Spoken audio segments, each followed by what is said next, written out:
For a couple of years now, it feels like all we've heard about is the potential of these large language models, right? But what happens when that potential, well, when it actually becomes reality, like for millions of people every single day? So today, we're going to park the hype for a bit and really dive deep into what's happening now. How are people actually using generative AI? And our foundation for this, well, it's pretty solid. It's coming from a huge study. OpenAI partnered with the National Bureau of Economic Research at the NBER. And just so you know, working with NBER, that really grounds things. It takes it beyond the usual tech buzz because it's serious economic research. They looked at over 1.5 million real conversations, dialogues, to get the first big picture of how this tech is actually adding value in work, in life. So our mission today, it's pretty simple, really. Let's quickly get a handle on the who, the what, and the how of how people are using ChatGPT. We want to pull out those key insights, see how AI is spreading out, becoming more of a daily partner. Okay, let's unpack this. We're going to see just how fast the landscape's changed. Yeah, and what's really striking right off the bat is how this data just kind of blows up that early idea. The one that AI was just for the tech crowd, the early adopters, specific The groups. Silicon Valley stereotype, basically. Exactly. This study shows a really dramatic shift, Yeah. and fast, towards, well, democratization, real accessibility. How fast are we talking? Because usually when a new tech rolls out, it takes years, maybe decades to see this kind of spread. Oh, this is moving at warp speed, honestly. If we look at Exactly. the users first, the demographics, the gender gap, it's closing incredibly quickly. Okay. So back in January 2024, only about, 37% of users had names usually seen as female, a definite male bias early on. Mm-hmm. But get this, by July 2025, just 18 months later, that number jumps to 52%. 52%. Wow. Basically near parity in a year and a half. That's incredible speed. And it's not just gender. The economic gaps, the geographic ones, they're shrinking too. The study points out that by May 2025, the adoption growth rate in low and middle income countries was, wait for it, more than 4 times higher than in high income countries. Full time, seriously. 4 times, which is huge. It tells us access isn't just about who has the most money or lives in a certain place anymore. That acceleration is, well, it's astounding. It really speaks to the tool being affordable, usable pretty much everywhere. But does this study give any clues why it's taking off so fast in those regions? Is it just like filling gaps that were already there? Well, the implication seems to be the AI is moving past being this elite technical thing. It's becoming a universal tool. Yeah. If you've got basic internet, you can access it. And it offers immediate practical help, whether that's for school, starting a business, getting info that was hard to find or pull together before. The need is obviously there, and the barrier, it's really low now. Okay, so the who has definitely changed, broadened out massively. But just having more users doesn't automatically mean economic value, right? Unless they're actually using it well. So let's shift to the what. What are these millions of people actually doing with ChatGPT? What are they trying to achieve? Right. And the report breaks this down really nicely into 3 core categories. You call it the 3-click, which I like. This framework, asking, doing, and expressing, it gives us real clarity on what people intend to do. Okay, let's start with the biggest slice then. So the largest category, nearly half, 49%, is asking. People are basically using ChatGPT like an advisor, or maybe a superpowered search engine. They want quick information, recommendations, advice synthesized from lots of sources. It's about reducing that mental effort, getting guidance fast. Okay, almost half are asking.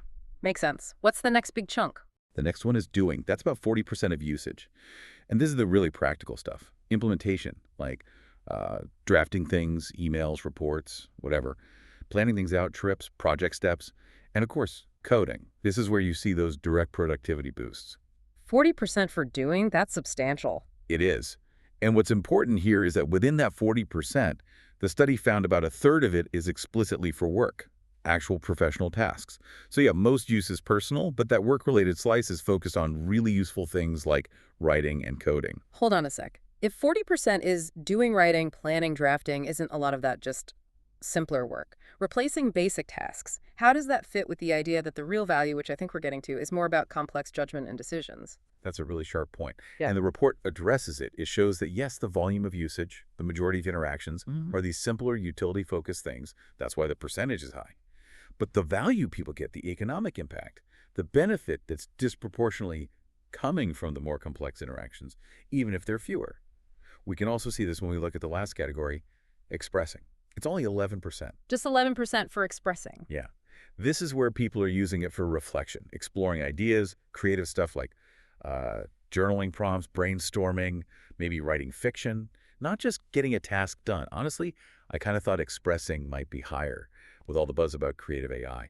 But that 11% figure really grounds us. Most people, most of the time, are using this for practical help, asking and getting things done, doing. Three-quarters of all these conversations are about utility. Right. That focus on utility is a perfect lead-in to our next section then. How this value creation is evolving. Because the value isn't just about doing things faster, is it? We know the split roughly 30% work use, 70% personal, and both are growing. But if only 30% is work, where's the big value coming from in that other 70%? Ah, yes.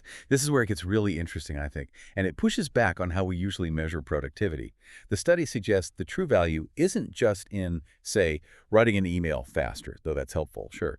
The deeper value comes from boosting productivity in complex, knowledge-heavy work, and crucially, providing decision support, helping people make better judgments. Okay, decision support. Can you give an example of what that looks like in the personal sphere? That's 70%. If I'm not coding or writing a work report, how is AI helping my judgment at home? Think about reducing complexity, lowering the mental cost of making choices.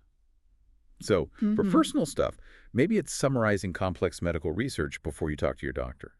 Or maybe it's drafting different scenarios for a big financial decision, like buying a house, comparing options, or even analyzing different takes on a political issue so you can form a more, nuanced view. It's really about managing information, cutting through the noise, structuring things so your judgment is better informed. Yeah. The value comes from avoiding bad choices or making good ones more efficiently. That completely reframes it, doesn't it? It's less about task automation and more like cognitive amplification. Exactly. That's a great way to put it. And this seems to be driving what the report calls habit deepening. Mm-hmm. As people find more of these high-value ways to use the tool and as the AI models themselves get better, the users who stick with it actually use it more over time. They don't get bored and drop off. They integrate it deeper into how they think and work. Because the payoff for their time and decision quality keeps going up. And if you connect that to the bigger picture, it means there's potentially huge economic value being created by individuals that stuff like GDP, which mainly tracks paid work, might totally miss.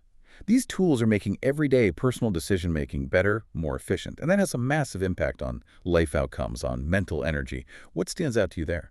What stands out is that this implies a real shift in mindset is needed for all of us. We're moving past AI as just a novelty, something you try out once. It's becoming this indispensable partner for work and life. It's integrated help, not just a fancy calculator that writes things. So, thinking about you, the listener, what does this mean for getting the most out of these tools? Well, the study really suggests you need to see it differently to get the long-term benefit. Treat ChatGPT more like an information advisor plus a decision assistant. Yeah. That seems way more powerful than just using it as a, writing helper or text generator. That really is the core takeaway, I think. If you're only using it to, say, punch up your social media post, you're probably missing out on 90% of the real value. The value that comes from complex synthesis, from support and making judgments. So you need to shift your question from what simple task can this do for me to something deeper, like how can this tool help me improve my decisions, my critical thinking, my grasp of information today? And of course, as AI becomes this widespread partner helping people across all these different income levels and places, we have to talk about the flip side. The study notes that this rapid democratization brings those future challenges right into the spotlight. Absolutely. Those challenges are suddenly relevant to, well, potentially half the planet now because it's so widespread. Things like regulation, data privacy, tackling bias, ensuring safety and fairness. Mhm. That's not just a techie debate anymore. It's become a mainstream economic and social necessity. So, summing up this deep dive, I think the big aha moment for me is just the sheer speed of this democratization, crossing gender, income, geography, faster than almost any tech before it. And it seems driven by just raw, practical usefulness. And that speed, that widespread use, it puts new pressure on how we learn about technology, doesn't it? How do you actually assess the quality of the value you're getting from AI beyond just, how fast it completed a task? Yeah, that's the real test of integration, isn't it? Assessing that deeper value. Well, we love getting into these topics with you. If this deep dive sparks some thoughts or maybe questions about how you're using your own AI advisor, definitely share them. Drop them in the comments section right below the video. And hey, while you're down there, if you found this useful, please give us a like, maybe share it, and subscribe to the YouTube channel Everyday AI Podcast. That really helps us keep doing this kind of research and bringing you the latest AI insights. Oh, and hit that notification bell too so you know when new videos drop. We'll